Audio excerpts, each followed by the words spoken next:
디모데가 살던 시대는 로마 시대입니다. 예수님을 주로 고백하는 것으로 인하여서 손해를 보기도 하고 때로는 박해와 핍박을 당하기도 했습니다.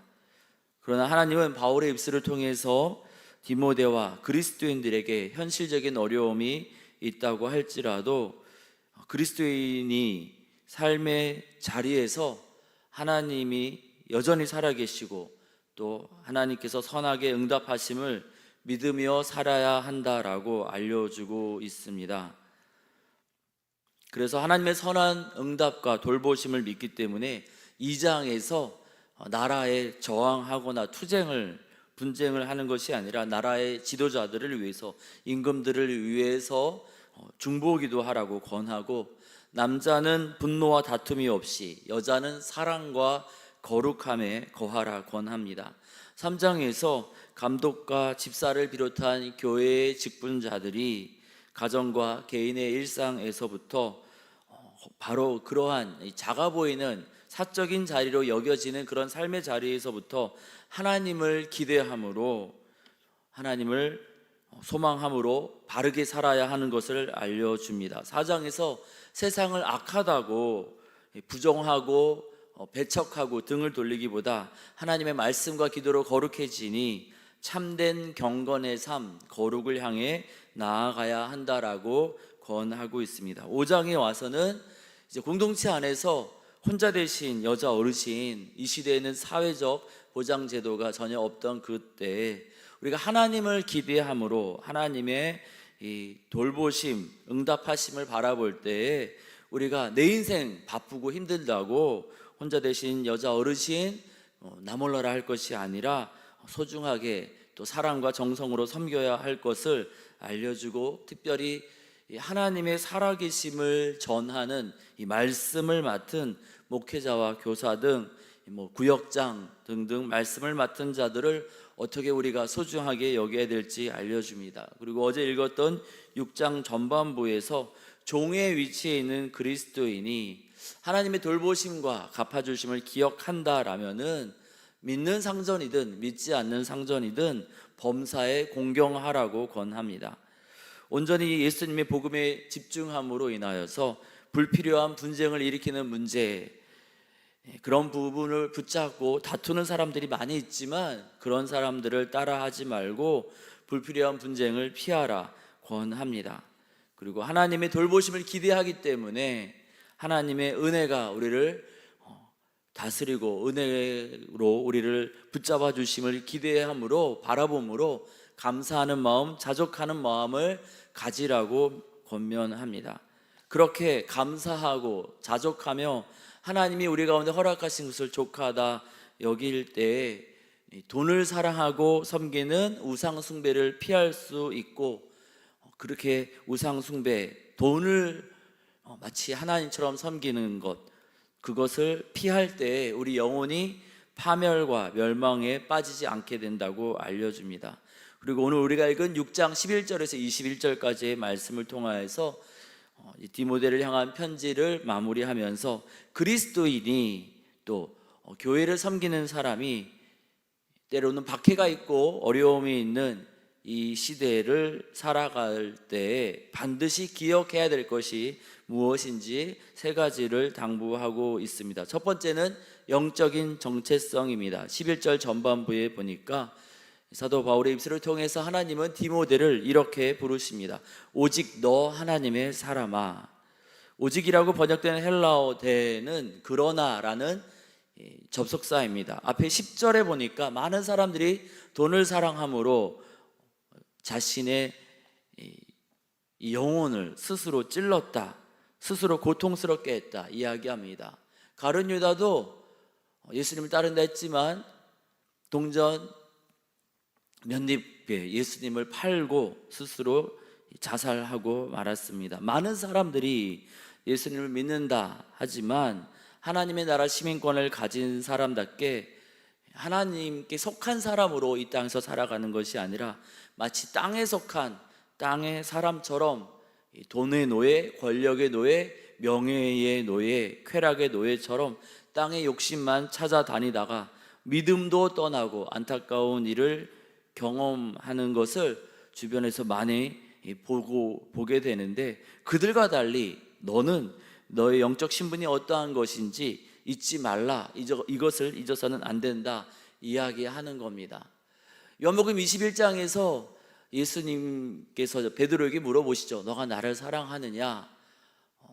그러자 베드로가 내가 주를 사랑하는 줄 주께서 아시나이다 부끄러운 고백을 했을 때, 우리 예수님 내 양을 먹이라 권하시면서 앞으로 너 마음대로 돌아다닌 것이 아니라 사람들이 너를 띠띠우고 너가 원하지 않는 곳으로 너를 데리고 갈 것이다, 이렇게 알려주시죠. 그때 이 베드로가 예수님의 사랑받는 제자라고 불렸던 그 사람을 가리키면서 저 사람은 어떻게 되겠습니까? 라고 예수님께 여쭈었을 때, 예수님은 그 사람 말고 너는 나를 따르라 명하십니다. 주변 사람들, 분위기 이런 거 중요하지 않고 나부터, 주님이 나를 부르시니, 주님이 나를 하나님의 사람으로 부르시니 우리 각 사람이 하나님 앞에서 그렇게 믿음으로 살아가면은 하나님이 우리의 인생을 책임져 주시고 우리를 통하여서 하나님의 크고도 놀라운 일을 이루실 것이기에, 오늘 말씀에서도 다른 사람들 말고 오직 너 하나님의 사람아, 너가 바로 하나님의 사람이라는 것을 잊지 말라, 주님은 바울의 입술을 통해서 디모데와 우리에게 말씀하시고 계십니다. 디모데는요, 디모데 전서 많은 읽어도 여러 가지 디모데의 어려웠던, 힘겨웠던 정보를 디모데에 대해서 우리가 알게 되는데요, 디모데는 건강이 좋지 않았습니다. 5장 23절에서 건강을 위해서 이 시대에 위장약으로 쓰이던 포도주를 조금씩 먹으라고 사도 바울은 권하고 있지요. 디모데는 좀 동안이었던 것 같습니다. 그의 나이에 비해서 좀 어려 보였고, 사람들이 보기에는 뭔가 좀 저렇게 하는 것이 옳을까? 사람들 모두에게 지지를 받는 그러한 리더십을 가지지 못했던 것 같습니다. 다른 것이 더 좋지 않을까? 디모데의 목회 방식에 대해서 사람들이 이렇게 많이 의문을 가졌습니다. 보지 못했던 그런 목회 사역이었기 때문에 저것 말고 우리가 예전에 보았던 다른 사람처럼 하는 것이 더 맞지 않을까? 그래서 때로는 당신이 틀렸다라고 함부로 대하는 일도 있었던 것 같습니다. 그래서 4장 12절부터 보니까 누구든지 너의 연소함을 업신여기지 못하게 하라 이야기합니다. 사도 바울이 디모데에게 권하지요. 거친 말로 센 척, 있는 척, 오직 말씀만 보는 척, 오직 기도만 하는 척, 이것이 아니라, 센 척, 있는 척이 아니라 말과 행실, 사랑, 믿음, 정절에서 모든 그리스도인이 따를 만한 본이 되는 모습을 보여주므로, 좀 시간이 걸리겠지만 영적인 것을 사모하는 사람들에게 리더로서 인정받도록 하라, 사도 바울은 디모데에게 권합니다. 건강이 좋지 않았고요, 목회자로서 교회 안에서 온전한 리더십을 갖지 못했습니다. 그럼에도 불구하고 디모데, 너는 하나님의 사람이야, 이것 잊지 말라는 것이죠. 우리와 우리 자녀도 그렇습니다. 때때로 건강을 잃어버리기도 하고 재산을 잃어버리기도 하고 오래도록 준비했던 꿈과 비전이 생각처럼 잘 성취되지 않거나, 때로는 오래도록 준비했던 일들이 실패해서 낙심하고 절망하게 되기도 합니다. 때로는 주변 사람들에게 멸시와 천대, 오해와 원망을 받게 되기도 합니다. 그럼에도 불구하고 하나님의 사람임을 잊지 말아야 합니다. 이스라엘 백성이 하나님의 소유가 되어서 거룩한 백성이 될 것이다 하나님이 말씀하셨던 이유는 그들이 온전해서가 아닙니다. 하나님이 그들을 은혜로 품으셨기 때문입니다. 출애굽기 20장에서 거룩한 백성에 합당한 삶의 태도를 알려주는 10계명이 나오는데, 10계명 알려주고 이대로 지키면 너희가 거룩한 백성이 될 것이야 하고 하나님은 말씀하시지 않습니다. 19장에서 10계명을 알려주시기 이전에 먼저 너희는 거룩한 백성이 될 것이다 라고 하나님은 이스라엘을 품어주십니다. 그 다음에 20장에서 이미 내가 너희를 거룩한 백성으로 삼았으니 그에 걸맞게 삶의 태도를 가져야 된다 하고 20장에서 10계명을 알려주시죠. 우리가, 저와 여러분이 하나님의 사람, 하나님의 자녀가 된 것은 저와 여러분이 거룩한 행동, 또 그에 걸맞는 자격을 갖추어서가 아니라 이미 하나님의 은혜로 예수님의 십자가 보혈로 거저 우리가 구원받았기 때문입니다. 애당초 우리는 자격이 없었습니다. 목사의 자격, 장로, 권사, 집사의 자격, 우리가 있어서 그러한 직분을 받은 것이 아니라 우리가 구원받을 만한 자격이 있어서 뭔가 탁월함이 있어서 예수를 다른 사람보다 먼저 믿게 된 것이 아니라 하나님의 은혜로 예수 믿게 되었고, 하나님의 은혜로 목사가 되고, 하나님의 은혜로 여러 직분을 받게 된 것입니다. 그러니 지금 좀 실패하고 무너졌다고 해서 낙심하지 말라는 겁니다. 우리의 영적인 정체성을 잊어버리지 말라는 것입니다. 세상 사람들과 다를 바 없이 그렇게 세상 사람들과 똑같은 생각으로 살지 말라는 겁니다. 하나님이 은혜로 품으셨으니 그 하나님 기억하며 살라고 권하고 있습니다. 이에 우리가 이 아침에 영적 정체성, 십자가 보혈로 구원받아서 하나님의 자녀 되었음을 잊지 않고 하나님의 사람답게 살아가게 해달라고 우리 스스로를 위해서, 우리 사랑하는 자녀들을 위해서 기도하기를 원합니다. 우리를 은혜로 자녀 삼으신 하나님께서 우리와 우리 자녀들의 인생을 책임져 주실 줄 믿습니다. 두 번째로 부르심에 합당하게 걸맞게 살라고 권합니다. 11절 중반부에 이야기하지요. 이것은 10절에 이야기하고 있는 돈 욕심, 돈 사랑입니다. 돈 욕심, 돈 사랑, 그리고 또 앞서 이야기했던 투기, 분쟁, 비방, 악한 말, 이런 모든 것들을 피하고 의와 경건과 믿음과 사랑과 인내와 온유를 따르며, 12절입니다. 믿음의 선한 싸움을 싸우라 이야기하고 있습니다. 왜 그래야만 할까요? 12절 중반부에 그 이유를 설명하죠. 이를 위하여 너가 부르심을 받았고, 우리가 그래서 부르심을 받았다는 겁니다. 자격이 있어서가 아니라 이렇게 믿음의 선한 싸움을 싸우라고 예수 믿게 하셨고 목사가 되게 하셨고 직분을 받았다라는 겁니다. 아무런 자격도 없고 아무런 내세울 것 없지만 그렇게 은혜로 불러주신 이유는 그렇게 믿음의 선한 싸움을 싸우라고 주님이 불러주셨기 때문입니다. 저와 여러분이 이 땅에서 하나님의 자녀로 부름받은 이유는 이 땅에서 세상적인 자랑거리를 드러내는 세상적인 부자가 되기 위함이 아닙니다. 한마음교회가 1986년에 세워져서 2000여 년부터 이곳에서 존재하는 이유는 우리는 돈 많은 교회입니다. 빚이 없는 교회입니다. 자랑하기 위함이 아닙니다. 오직 예수님 사랑을 지역에 흘려보내고 복음을 전하고로 천하보다 귀한 영혼, 몇십억, 몇천억과 비교할 수 없는 그 귀한 영혼, 한 영혼이라도 구원하기 위함입니다. 부르심의 목적과 이유에 걸맞게 살아가는 저와 여러분, 우리 한마음교회가 되기를 원합니다. 이 부르심을 언제까지 우리가 지켜야 될까요? 14절에 뭐라고 알려주십니까? 우리 주 예수 그리스도께서 나타나실 때까지, 우리 예수님 다시 오시는 그날까지, 그 전에 우리가 부르심을 받는다면 하나님 앞에 서는 그날까지, 다시 말해서 우리 인생 끝날 때까지 예수님을 우리가 두 눈으로 거울을 통해 보는 것이 아니라 얼굴과 얼굴을 맞대어 보는 것처럼 우리 예수님 앞에 서는 그날까지 이 부르심의 목적과 이유 잊지 말고 이 명령을 지키라고 14절에 강력하게 권하고 있습니다. 바라기는 우리가 잊지 아니하고 부르심의 목적에 걸맞게 합당하게 살아가는 우리 모두가 되기를 원합니다. 세 번째로 기억해야 될 것은 장차 우리가 만나게 될 하나님이 어떤 분인지 기억해야 하라고 권하고 있습니다. 15절입니다. 기약이 이르면, 때가 되면, 우리가 정한 때가 아니라 주님이 정하신 그 때가 되면 하나님이 그 나의 나타나심을 보이시리니, 우리는 하나님 만나게 될 겁니다. 말씀을 통해서만이 아니라 얼굴과 얼굴을 맞대듯 손과 손을 맞잡듯 그렇게 모세가 경험했던 것보다 더 친밀하고 가깝게 저 천국에서 하나님을 만나게 될 것입니다. 그 하나님에 대해서 쭉 소개를 하고 있죠. 15절 중반부입니다. 하나님은 복되시고 유일하신 주권자이시며 만왕의 왕이시며 만주의 주시오. 16절입니다.